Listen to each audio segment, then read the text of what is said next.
Dear aspirants, international law पे lecture series का ये हमारा छठा लेक्चर है और इस लेक्चर में हम एक बहुत ही अहम टॉपिक, बहुत ही अहम क्वेश्चन इंटरनेशनल लॉ में जो पूछा जाता है उसके ऊपर डिस्कस करेंगे। और वो ये है कि इंटरनेशनल लॉ इज़ स्टैटिक और नॉट। ये अक्सर क्वेश्चन पूछा जाता है और बड़ा कंसेप्चुअल क्वेश्चन है इस हवाले से। तो इस पे हम आज हम डिस्कस करेंगे ताकि कल को अगर आपके एग्ज़ाम में ये क्वेश्चन आपसे पूछा जाता है तो आप उसको आसानी से इसको डील कर सकें। तो अगर हम इस क्वेश्चन को सिर्फ एक आध लाइन में एड्रेस करें कि जो इंटरनेशनल लॉ है वो स्टैटिक है या नहीं है, तो यकीनन इंटरनेशनल लॉ वो स्टैटिक नहीं है, बल्कि क्या है कि डायनामिक है, इन करैक्टर है और फ्लेक्सिबल लॉ है। तो स्टैटिक इसको हम नहीं कह सकते। अब जो असल कहानी शुरू होती है इस क्वेश्चन पे वो ये है कि हम अब इसको सपोर्ट कैसे करेंगे, अपने आर्गूमेंट से कैसे सपोर्ट करेंगे कि ये जो इंटरनेशनल लॉ है वो स्टैटिक नहीं है बल्कि फ्लेक्सिबल इन नेचर है। तो उस पे अब बात करते हैं कि कौन कौन से आर्गूमेंट्स इस हवाले से आपके हो सकते हैं। तो इस हवाले से अगर आप देखें, एक नज़र दौड़ाएं 20th सेंचुरी पे, तो आपको बड़ा वाज़ेह पता चलता है कि इस पूरी सेंचुरी में बहुत सारी ऐसी चेंजेस आई, बहुत सारी ऐसी जो डायनामिक चेंजेस आई इंटरनेशनल लॉ में, जो इस चीज़ का सबूत पेश करती हैं कि इंटरनेशनल लॉ जो है वो फ्लेक्सिबल रहा है। कैसे फ्लेक्सिबल रहा है? क्योंकि वो जो नीड्स हैं वक्त की, उसको मीट करने के लिए उसमें चेंजेस आती रही हैं।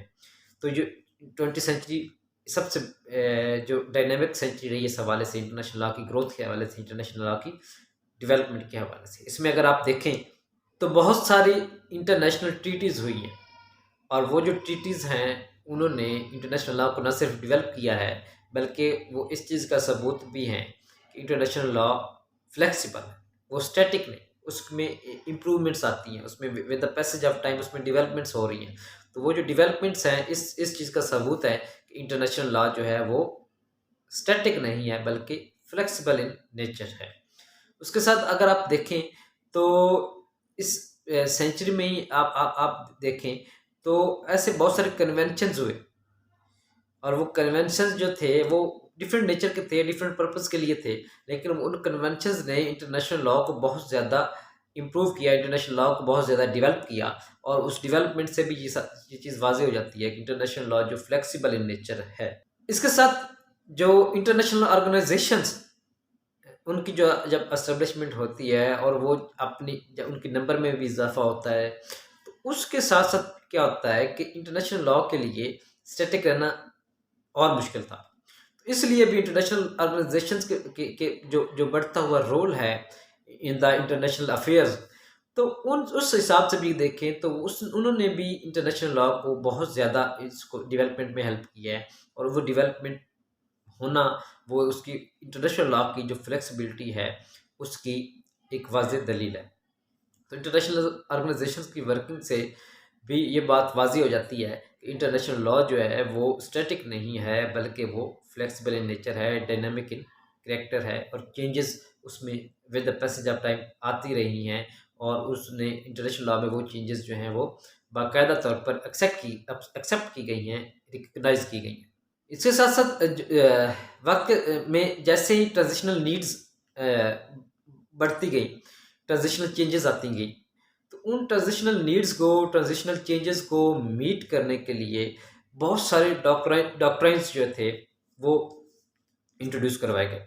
और उन डॉक्ट्राइन्स में अगर देखें तो जो मोस्ट इम्पोर्टेंट डॉक्ट्राइन था, वो था डॉक्ट्राइन ऑफ एयर सॉवरेनिटी। और दूसरा एक इम्पोर्टेंट डॉक्ट्राइन था डॉक्ट्राइन ऑफ कॉन्टिनेंटल शेल्फ। तो जिसमें जो स्टेट्स थे उनके राइट्स को, चाहे वो कॉन्टिनेंटल शेल्फ के हवाले से हो, एयर स्पेस के हवाले से हो, उनको बाकायदा रिकग्नाइज किया गया था। तो ये डॉक्ट्राइन्स इंट्रोड्यूस हुए थे, तो उनको भी एक्सेप्ट किया गया इंटरनेशनल लॉ में।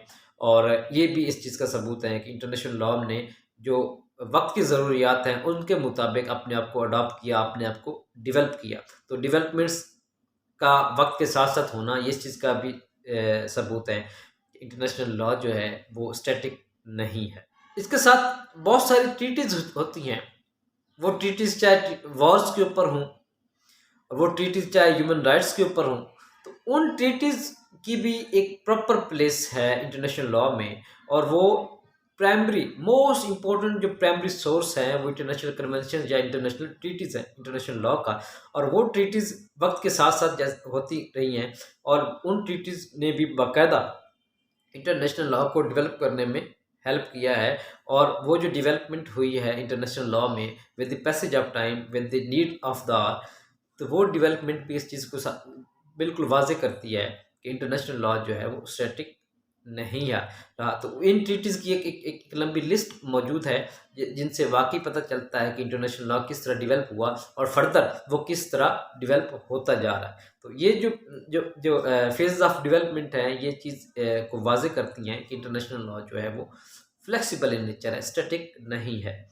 उसके साथ देखें कि बहुत सारे ऐसे रेजोल्यूशंस हैं, बहुत सारे ऐसे डिसीजंस हैं जनरल असेंबली के और सिक्योरिटी काउंसिल के, जिनको इंटरनेशनल लॉ ने ऑब्जर्व किया है, जिनको इंटरनेशनल लॉ ने रिकग्नाइज़ किया है।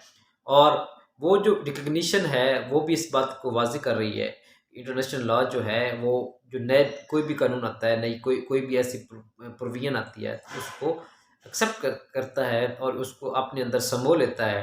और इससे भी ये चीज़ बिल्कुल वाज़ेह है कि इंटरनेशनल लॉ जो है वो फ्लेक्सिबल इन नेचर है, ना कि स्टैटिक इन नेचर है। तो ये हैं वो कुछ ऐसे इंपॉर्टेंट आर्गूमेंट्स जिनसे पता चलता है कि इंटरनेशनल लॉ जो है वो स्टैटिक नहीं है। और बहुत सारे ऐसे फैक्टर्स हैं जिसकी वजह से इंटरनेशनल लॉ जो है स्टैटिक नहीं रहा, बल्कि उसको फ्लेक्सिबल रहा। तो वो उन फैक्टर्स के हवाले से अगर हम बात करें, उसमें सबसे जो इम्पोर्टेंट फैक्टर है वो जो चेंजिंग डायनेमिक्स हैं वर्ल्ड की, वो सबसे इम्पोर्टेंट फैक्टर है। इसके अलावा जो जो नंबर ऑफ़ इंटरनेशनल ऑर्गेनाइजेशन का जो बढ़ना है वो है इम्पोर्टेंट, इस उनका बड़ा रोल है इसके अंदर। और उसके साथ साथ जो राइजिंग डिमांड्स थी फॉर सोशल रिफॉर्म्स, वो एक इम्पोर्टेंट फैक्टर रहा इस हवाले से। इवन जो थ्रेट ऑफ वॉर्स, उसने बड़ा रोल प्ले किया इस हवाले से कि इंटरनेशनल लॉ को प्रॉपर डेवलप किया जाए, ताकि जो जो स्कर्ज ऑफ वॉर्स हैं उनको अवॉइड किया जा सके। इसके साथ अगर देखें तो वो जो टेक्नोलॉजिकल एडवांसमेंट्स हुई हैं, टेक्नोलॉजिकल एडवांसमेंट्स के साथ साथ जो जो बहुत सारे इश्यूज साथ साथ रेज हुए हैं, तो उनका जो एड्रेस है वो भी बड़ा ज़रूरी था।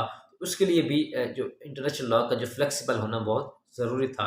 तो ये हैं कुछ जो फैक्टर्स थे जिन्होंने इंटरनेशनल लॉ को फ्लेक्सिबल रखा, that rendered international law flexible not static. तो यूँ इन आर्गूमेंट से, इन फैक्टर से ये बात बिल्कुल वाज़ेह हो जाती है कि जो इंटरनेशनल लॉ है वो स्टैटिक नहीं है, बल्कि फ्लेक्सिबल इन नेचर है, डायनामिक इन करैक्टर है।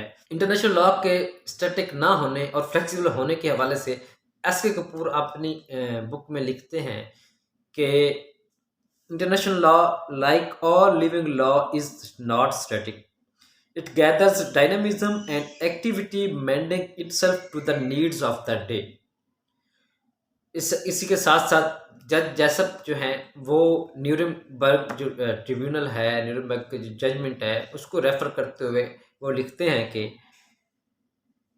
The law is not static but by continual adoption follows the needs of a changing world.